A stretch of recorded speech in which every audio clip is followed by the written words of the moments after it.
Salam sejahtera bagi kita semua. Yang terhormat dosen penguji UPIN atau ujian kinerja PPG dalam jabatan periode 3 tahun 2025. Perkenalkan, nama saya Solviana Giku SPD, mahasiswa PPG dalam jabatan periode 3 pada LPTK Yaken Ambon dengan nomor induk mahasiswa 1520210104262. Saya adalah guru pendidikan agama Kristen pada SMK Negeri 1 Mamboro, Kabupaten Sumba Tengah, Provinsi Nusa Tenggara Timur.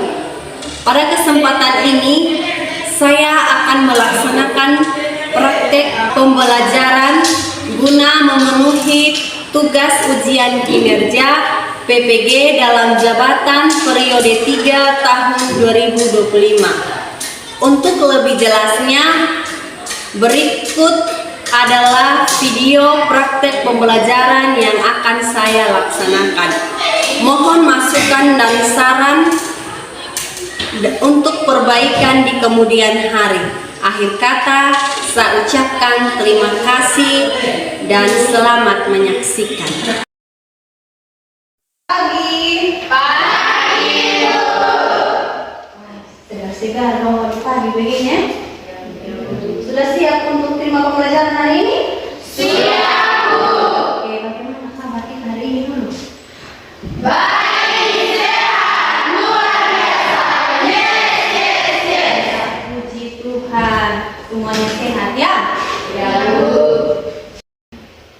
Sebelum kita mulai pembelajaran, doa pembuka.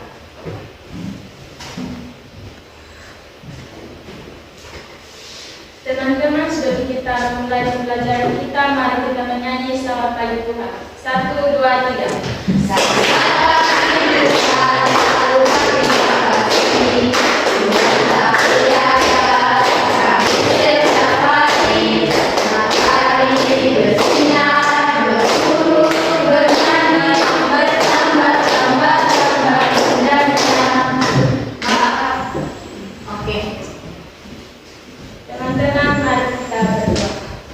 Ya Tuhan, terima kasih karena Kau menjaga kami dan selain kami. Haleluya, puji Tuhan. Amin. Oke, terima kasih Astrid. Sama-sama. Ibu ambil daftar hadir dulu ya. Ya, Bu. Adri Puspita, Hadir, Bu. Airin, Hadir, Bu. Evelyn, Hadir, Bu. Gitu. Sebelum kita mulai pembelajaran kita pada hari ini, masih ingat kita punya pembelajaran lalu? Masih, Bu. Itu materi tentang apa? Nilai-nilai Nilai-nilai Kristiani. Itu ada berapa? Ada 9 borong tentang nilai-nilai Kristiani kemarin toh? Iya, Bu. 9 borong itu terdapat dalam kitab mana? Galatia 5 ayat 22 sampai 23 tentang 9 Dua roh. Oke, materi kita pada hari ini bukan tentang 9 buah roh lagi ya. Kita sudah akan masuk pada materi berikut, yaitu tentang orang tua adalah pendidik utama. Oke, orang tua adalah pendidik utama. Berarti kita sudah tahu memang tahu siapa itu orang tua. Sudah pasti orang tua kita sendiri. Sebelum kita dididik di sekolah, orang tua lah yang mendidik kita dahulu. Oke, kita lanjut.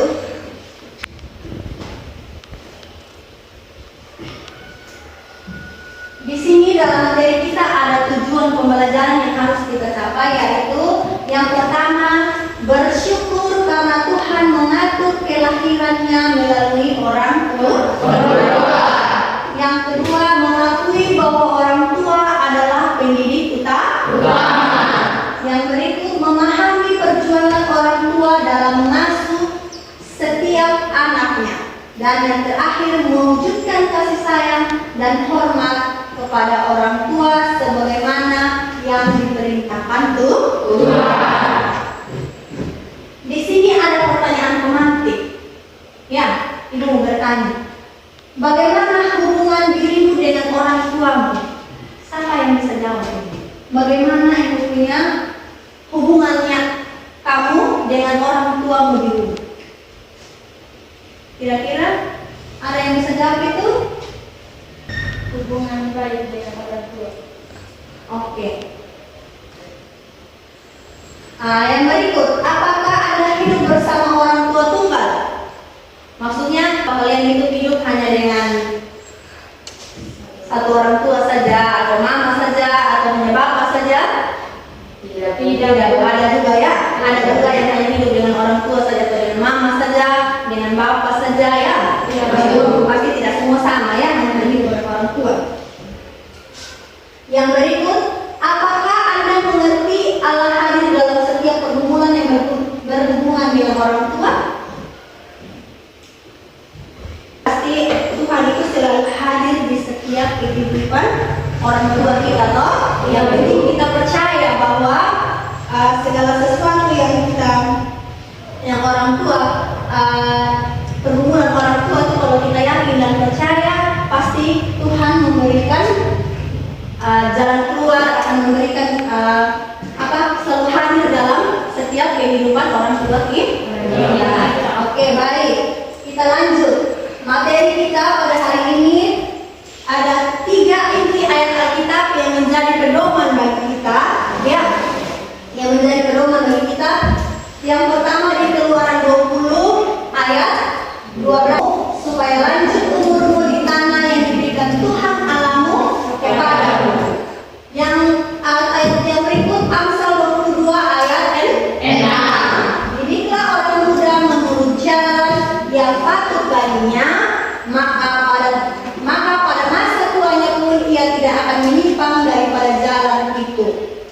Yang ayat Alkitab yang ketiga yaitu Efesus 6 ayat 1 sampai 4. Hai anak-anak, taatilah orang tuamu di dalam Tuhan, karena haruslah demikian.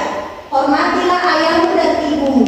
Ini adalah suatu perintah penting yang nyata dari janji ini, supaya kamu berbahagia dan panjang umurmu di bumi. Ya, sudah bisa paham ini ya? Ini ada 3 pedoman ayat Alkitab yang akan membimbing kita dalam pembelajaran hari ini ya. Di sini sesuai dengan tujuan pembelajaran kita tadi, tanggung jawab orang tua bagi anaknya. Tanggung jawab spiritual ada 3 ya. Tanggung jawab orang tua bagi anaknya di sini ada 3. Tanggung jawab spiritual itu kita baca memang ada pengertiannya. Tanggung jawab secara emosional dan tanggung jawab secara fisik. Nah, di situ ada memang kewajiban tanggung jawab spiritual itu bagaimana kita berhubungan dengan Tuhan. Terus yang berikutnya emosi, bagaimana kita mengolah perasaan kita ya, mengolah perasaan kita supaya menjalin hubungan dengan orang lain. Hanya bukan yang dirasakan saja, tetapi bagaimana sikap dan tindakan kita ketika menghadapi emosi. Terus yang ketiga tadi itu tentang fisik, yaitu bagaimana kita orang tua itu merawat tubuh anaknya secara baik dari kebaikan diri sendiri maupun orang tua maupun orang lain, karena tubuh adalah anugerah Tuhan. Oke, yang berikut tanggung jawab anak terhadap orang tua. Ya, bagaimana kita sebagai anak itu memiliki tanggung jawab terhadap orang tua? Yang pertama, menghormati dan mengasihi orang tua. Yang berikut, mentaati dan patuh terhadap arahan orang tua. Yang berikut, mendoakan kesehatan dan kebahagiaan orang tua. Yang berikut, menjaga nama baik orang tua dan merawat orang tua pada masa tua. Ini bagaimana tanggung jawab kita sebagai anak ya terhadap orang tua. Terus kesadaran orang tua bagi anak. Di sini keteladanan dalam iman, ya. Terus keteladanan dalam kasih, dan yang berikut keteladanan dalam perkataan dan keteladanan dalam tindakan. Oke, lanjut.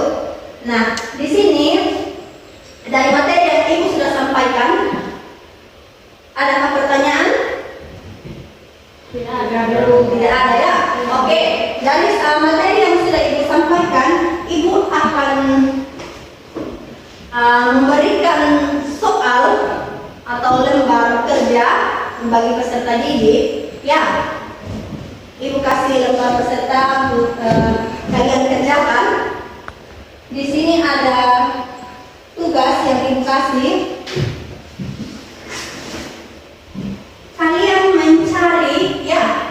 Kalian mencari ayat-ayat Alkitab yang berada di Alkitab, ya, tentang orang tua yang memberikan teladan kepada anak-anaknya. Itu soal nomor 1. Soal yang nomor 2, cari juga sama juga yang temukan dalam Alkitab, ya, orang tua yang tidak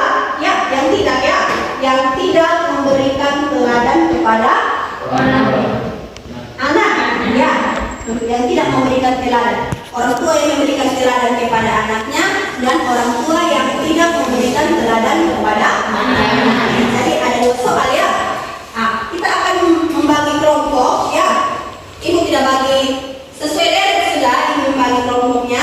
Di sana kelompok 1, kelompok 2, dan kelompok 3. Yang kelompok 1 ibu akan memberikan soal yang bagaimana kalian menemukan ayat Alkitab itu tentang orang tua yang tidak memberikan teladan kepada anaknya, ya. Kelompok 2 ibu akan memberikan soal yang tentang orang tua yang tidak memberikan teladan kepada anaknya. Oke, ibu akan bagi soalnya.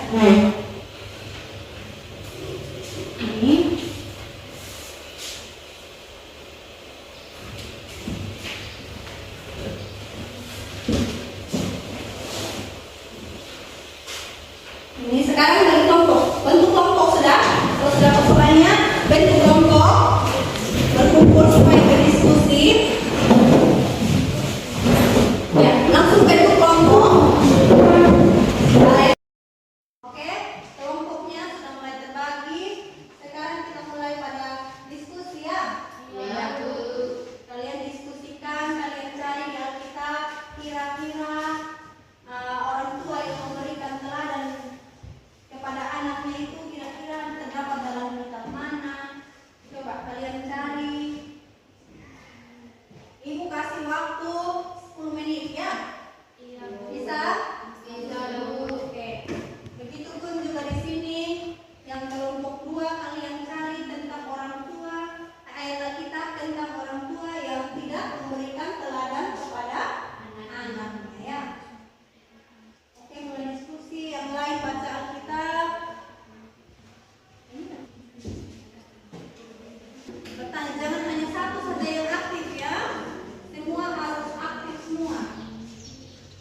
Namanya diskusi kelompok. Sudah pasti kita harus saling berdiskusi. Jangan hanya satu saja yang lain. Yang satu aktif, yang lain pasif. Kita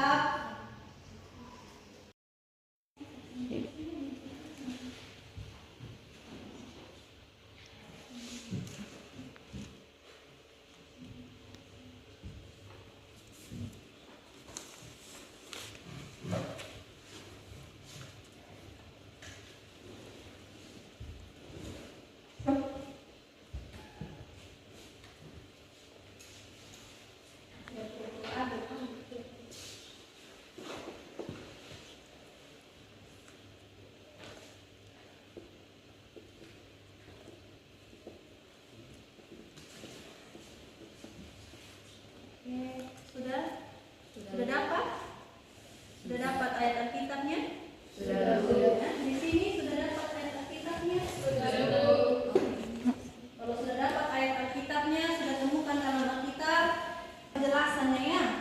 Kira-kira kenapa dari kitab itu, kenapa kita ambil kisah dari kitab itu apa? Terus kalian memberikan kejelasan tentang bagaimana itu kisah orang tua memberikan teladan kepada anaknya.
teman-teman.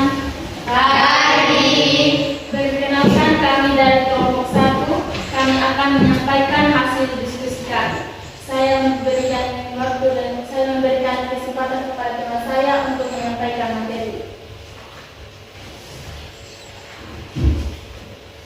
Karena terhadap kesetiaan dan doa bagi sama. 1 Samuel 2 ayat 1 Samuel 1 sampai 2. Keras. Latar belakang Hana. Hana adalah istri dari seorang laki-laki bernama Elkana.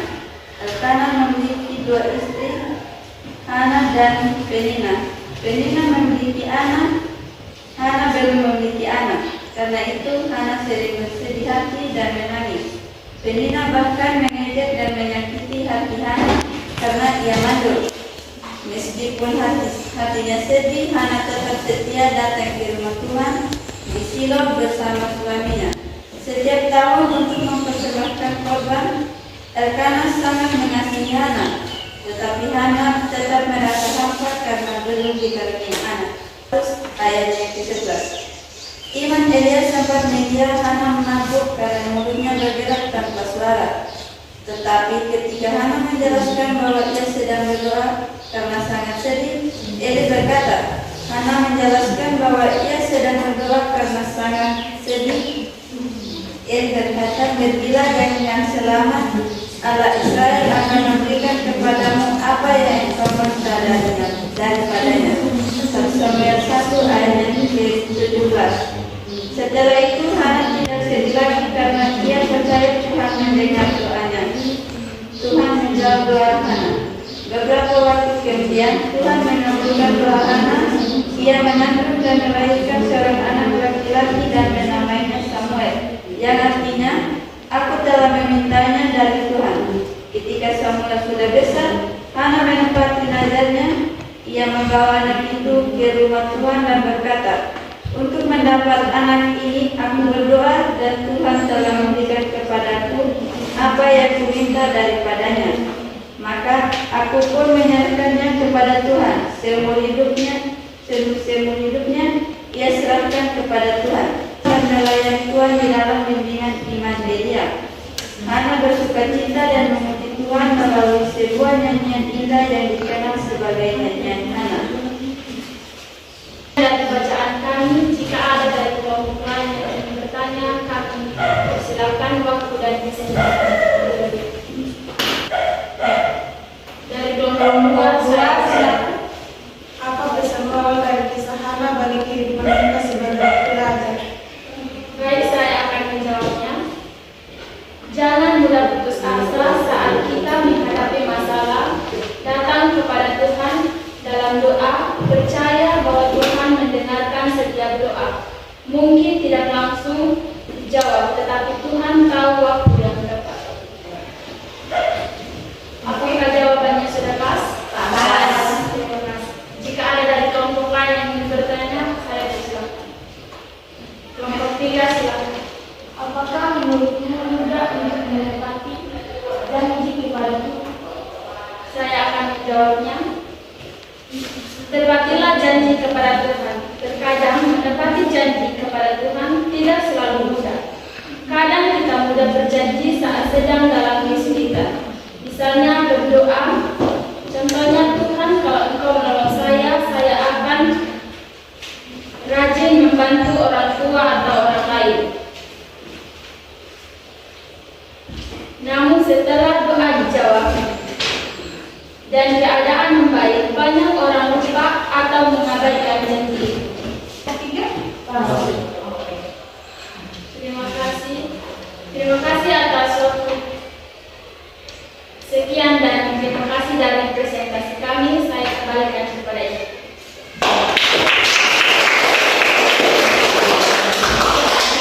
Kisah dari Hana ya, di mana Hana itu seorang wanita yang mandul ya. Terus dia itu punya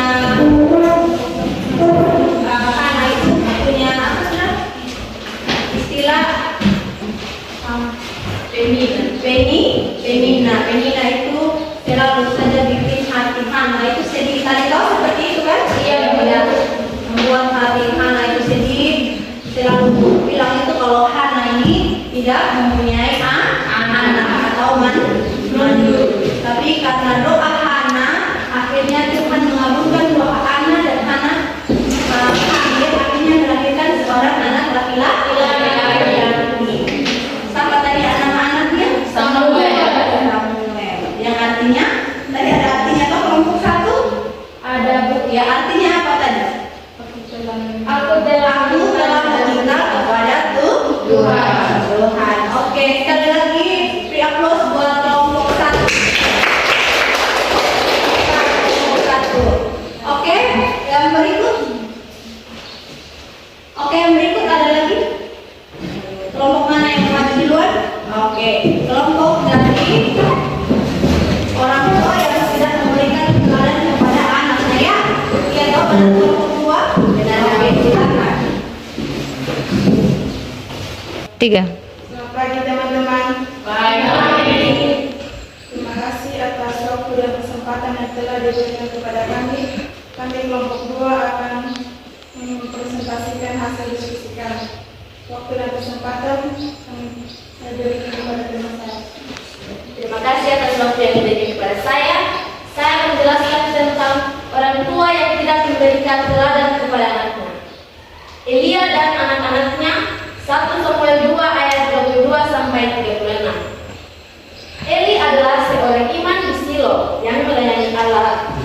Tetapi 2 anaknya, Hofni dan Pinehas, juga menjadi iman namun berperilaku jahat. Mereka menyalahgunakan jabatan imam, mencuri bagian persembahan, dan hidup dalam dosa.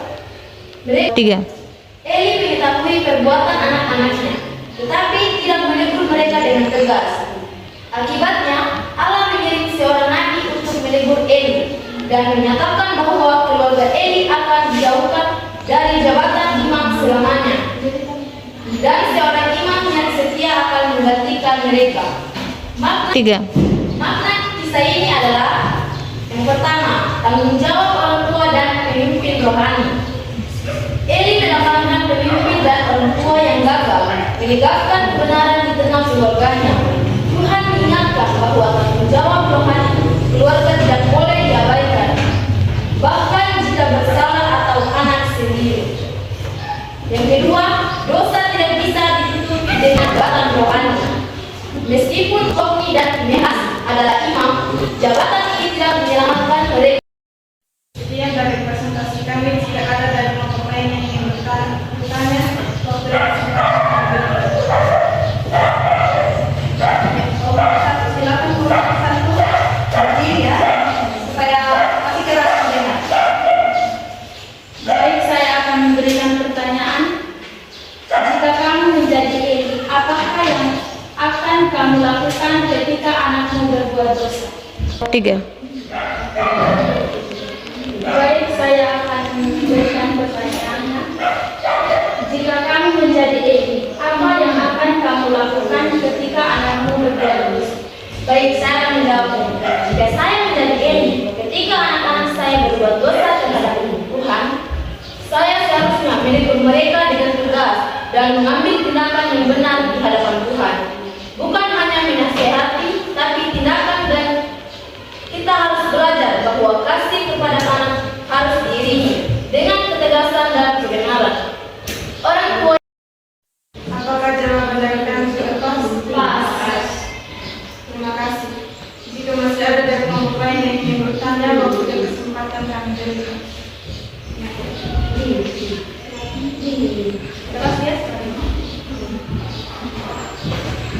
Apa pertanyaannya? Apa yang bisa kita pelajari tentang tanggung jawab orang tua dari kisah ini? Sebagai orang tua dan imam, Eli seharusnya mengajarkan disiplin, takut akan Tuhan, dan ketaatan kepada anak-anaknya. Sekian presentasi dari kami. Sekian dan terima kasih. Oke. 2 ya. Itu dimana tentang orang tua yang tidak memberikan teladan kepada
Lukas 1 ayat 5 sampai 25. Ini tentang orang tua yang memberikan teladan kepada anak-anak. Oke. Elisabet dan Zakaria, teladan ketaatan bagi Yohanes Pembaptis. Oke. Zakaria adalah seorang imam dan Elisabet istrinya berasal dari keturunan Harun. Mereka berdua hidup benar di hadapan Allah, tetapi tidak mempunyai anak karena Elisabet mengandung dan sudah lanjut usia. Suatu hari, 3. ketika Yohanes lahir, Zakaria memuji Allah dan semua orang kagum akan pekerjaan yang besar Tuhan melalui keluarga itu. Makna dari kisah Zakaria dan Elisabet. Pertama, Allah setia pada janjinya. Allah tidak pernah terlambat, waktunya selalu tepat, sebab bagi Allah tidak ada yang mustahil. Lukas 1 ayat 37. 2. Iman harus disertai kepercayaan penuh. Ketika kita ragu terhadap janji Tuhan, kita kehilangan damai dan sukacita. Tetapi ketika kita berpercaya, kita akan melihat mujizatnya. Ya. Pesan terakhir, jangan pernah berhenti berdoa meskipun belum melihat hasilnya. Ya. Sekian. Sekian presentasi kami. Jika ada yang ingin bertanya, kami persilakan waktu dan kesempatan. Oke.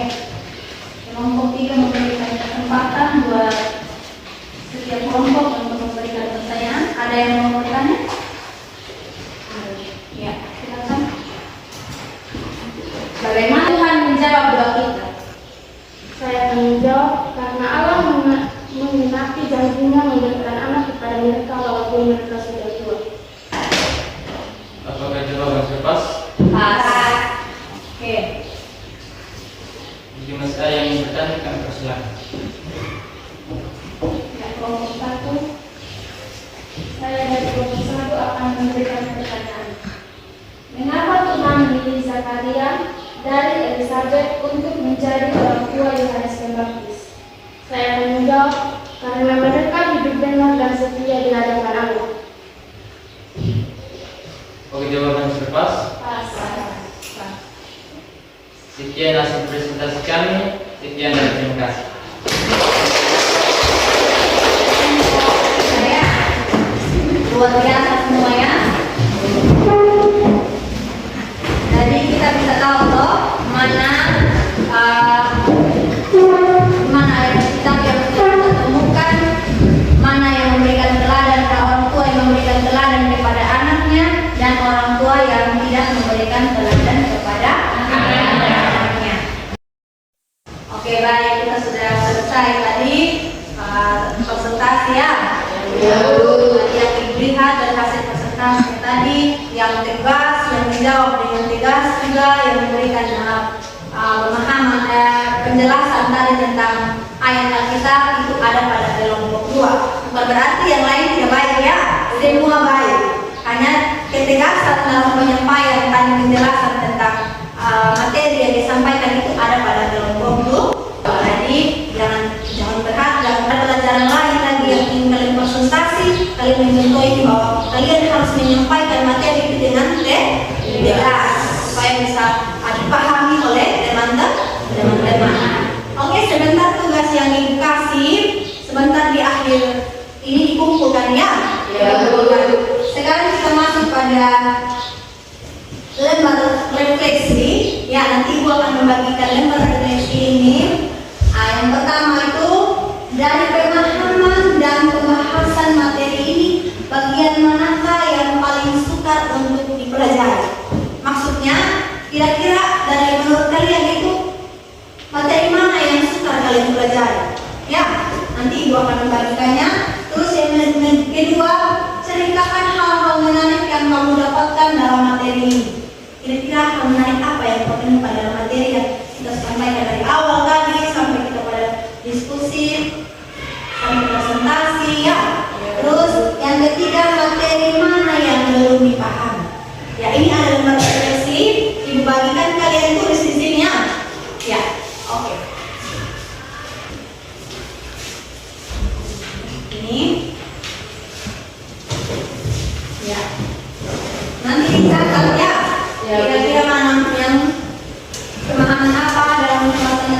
ini mana yang paling sukar?